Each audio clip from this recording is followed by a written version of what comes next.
હવે મિત્રો વિજયભાઈ રૂપાણીના અંતિમ સંસ્કારની બધી જ તૈયારીઓ થઈ ગઈ છે। હવે આના અંદર મિત્રો વાત કરીએ તો પીએમ મોદી સાહેબની મિત્રો વાત કરીએ તો જોરદાર મિત્રો એન્ટ્રી થઈ છે અને મિત્રો અંતિમ સંસ્કારની અંદર પીએમ મોદી સાહેબ મિત્રો વાત કરીએ તો શું રહેશે બધી માહિતી વિગતવાર તમને આગળ જણાવવા જઈ રહ્યો છું। ખાસ કરીને મિત્રો વાત કરીએ તો ચેનલમાં પહેલી વાર આવ્યા તો વિડીયો બને એટલો ભાઈઓ શેર કરીને એક સબસ્ક્રાઇબ અવશ્ય કરવાનું ભૂલતા નહીં।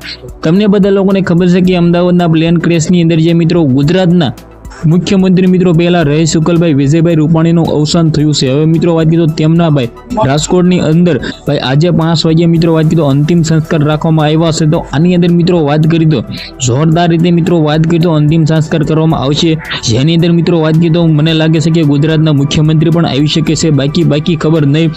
અને પીએમ મોદી સાહેબની વાત કરીએ તો મિત્રો વાત કરીએ તો મોદી સાહેબ મિત્રો વાત કરીએ તો મને નથી લાગતા કે આવી શકે, કારણ કે મિત્રો આવડા મોટા ગુજરાતની અંદર નહીં ભારતની અંદર હોદ્દો સંભાળે છે તો મિત્રો તેનું આવવું ભાઈ મુશ્કેલ છે। પરંતુ મિત્રો વાત કરીએ તો ઘણા બધા લોકો એવું કહી શકે છે કે પીએમ મોદી સાહેબ પણ આવી શકે, તો ભાઈ એવું નથી ભાઈ। વિજયભાઈ રૂપાણીના અંતિમ સંસ્કારની અંદર મિત્રો વાત કરીએ તો લાખોની સંખ્યામાં લોકો ભીડ કરવાના છે અને મિત્રો વાત કરીએ તો જોવા માટે આવવાના છે ને આખું રાજકોટ મિત્રો આવી તો ધ્રુસકે સડવાનું છે ને રડવાનું છે, કારણ કે મિત્રો વાત કરીએ તો આપણે ગુજરાતના એક સારા એવા વ્યક્તિને આપણે ખોઈ દીધા છે વિજયભાઈ રૂપાણીને। તો મિત્રો વાત કરીએ તો તેમના અંતિમ સંસ્કારને લઈને ભાઈ અત્યારે મિત્રો વાત કરીએ તો જોરે શોરથી મિત્રો વાત કરીએ તો બધી જ મિત્રો તૈયારીઓ થઈ ગઈ છે, બસ પણ મિત્રો રેડી કરી દેવામાં આવી છે।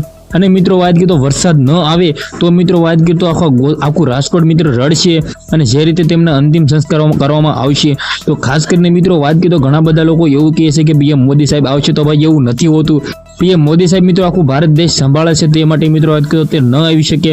બાકી મને લાગે છે કે મિત્રો ગુજરાતના મુખ્યમંત્રી પણ આવી શકે છે, પણ ન પણ આવી શકે। મિત્રો આના વિશે તમે શું કહેશો? વિડીયોના ભાઈઓ અવશ્ય શેર કરવાનું ભૂલતા નહીં, સબસ્ક્રાઇબ પણ ઓલરેડી કરી રાખજો। આજના વિડીયોમાંથી આટલી જ માહિતી, આપણે એક નવા ઇન્ટરેસ્ટિંગ વિડીયો સાથે મળીએ, ત્યાં સુધી બધા જ લોકોને જય હિન્દ જય ભારત।